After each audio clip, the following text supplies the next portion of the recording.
രണ്ട് ശമൂവേലിന്റെ പുസ്തകം അദ്ധ്യായം 21.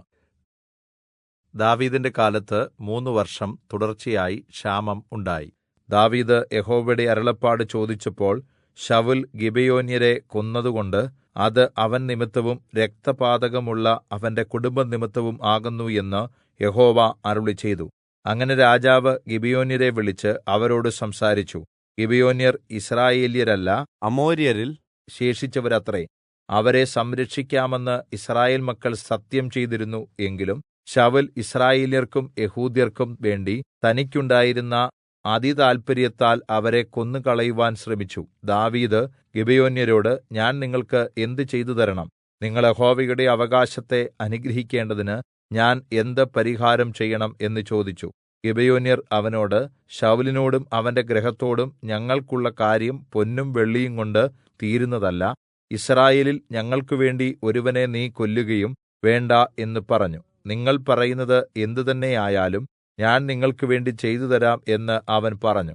അവർ രാജാവിനോട്, ഞങ്ങളെ നശിപ്പിക്കുകയും യിസ്രായേൽ ദേശത്തെങ്ങും ഞങ്ങൾ ശേഷിക്കാതെ മുടിഞ്ഞുപോകത്തക്കവണ്ണം ഉപായം ചിന്തിക്കുകയും ചെയ്തവന്റെ മക്കളിൽ 7 പേരെ ഞങ്ങൾക്ക് വിട്ടുതരണം.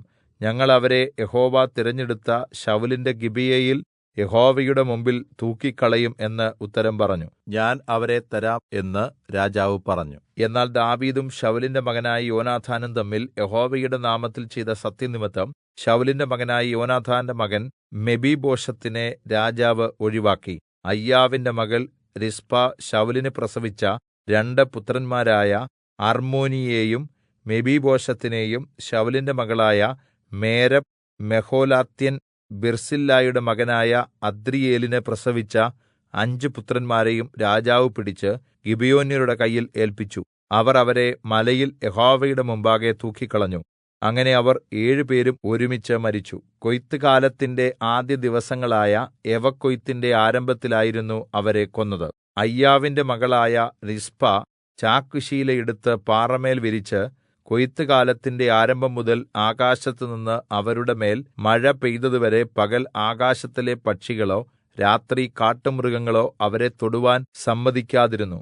ശൌലിന്റെ വെപ്പാട്ടിയായി അയ്യാവിന്റെ മകളായ റിസ്പാ ചെയ്തത് ദാവീദ് കേട്ടിട്ട് ദാവീദ് ചെന്ന് ഫെലിസ്ത്യർ ഗിൽബോവയിൽ വെച്ച് ശൌലിനെ കൊന്ന നാളിൽ ബേത്ത്ശാൻ നഗരവീഥിയിൽ ഫെലിസ്ത്യർ തൂക്കിക്കളയുകയും ഗിലെയാദിലെ യാബേശ് പൗരന്മാർ അവിടെനിന്ന് മോഷ്ടിച്ചു കൊണ്ടുവരികയും ചെയ്തിരുന്ന ശൌലിന്റെയും അവന്റെ മകൻ യോനാഥാന്റെയും അസ്ഥികൾ അവരുടെ അടുക്കൽ നിന്ന് എടുത്തു. അങ്ങനെ അവൻ ശൌലിന്റെയും അവന്റെ മകൻ യോനാഥാന്റെയും അസ്ഥികൾ അവിടെനിന്ന് വരുത്തി. തൂക്കിക്കൊന്നവരുടെ അസ്ഥികളും അവർ പെറുക്കിയെടുത്തു. ശൌലിന്റെയും അവന്റെ മകൻ യോനാഥാന്റെയും അസ്ഥികൾ അവർ ബെന്യാമീൻ ദേശത്ത് സേലയിൽ അവന്റെ അപ്പനായ കീശിന്റെ കല്ലറയിൽ അടക്കം ചെയ്തു. രാജാവ് കല്പിച്ചതെല്ലാം അവർ ചെയ്തു. അതിനുശേഷം ദൈവം ദേശത്തിനു വേണ്ടിയുള്ള പ്രാർത്ഥനയെ ആദരിച്ചു. ഫെലിസ്ത്യർക്ക് യിസ്രായേലിനോട് വീണ്ടും യുദ്ധമുണ്ടായപ്പോൾ ദാവീദ് തന്റെ ഭൃത്യന്മാരുമായി ചെന്ന് ഫെലിസ്ത്യരോട് പോരാടി. ദാവീദ് തളർന്നുപോയി. അപ്പോൾ 300 ശേക്കെൽ തൂക്കമുള്ള താമ്രശൂലം ധരിച്ചവനും പുതിയ വാൾ അരയ്ക്ക് കെട്ടിയവനുമായി രാഫ മക്കളിൽ യിശ്ബി-ബെനോബ് എന്നൊരുവൻ ദാവീദിനെ കൊല്ലുവാൻ ഭാവിച്ചു. എന്നാൽ സെരൂയയുടെ മകനായ അബീശായി അവന്റെ സഹായത്തിനായി വന്ന് ഫെലിസ്ത്യനെ വെട്ടിക്കൊന്നു. അപ്പോൾ ദാവീദിന്റെ ഭൃത്യന്മാർ അവനോട്, നീ യിസ്രായേലിന്റെ ദീപം കെടുത്താതിരിക്കേണ്ടതിന് ഇനി ഞങ്ങളോടുകൂടി യുദ്ധത്തിന് പുറപ്പെടരുത് എന്ന് സത്യം ചെയ്തു പറഞ്ഞു. അതിനുശേഷം ഗോബിൽ വെച്ച് വീണ്ടും ഫെലിസ്ത്യരോട് യുദ്ധമുണ്ടായി. അപ്പോൾ ഹൂശാത്യനായ സിബ്ബെക്കായി മല്ലന്മാരുടെ മക്കളിൽ ഒരുവനായ സഫിനെ വെട്ടിക്കൊന്നു.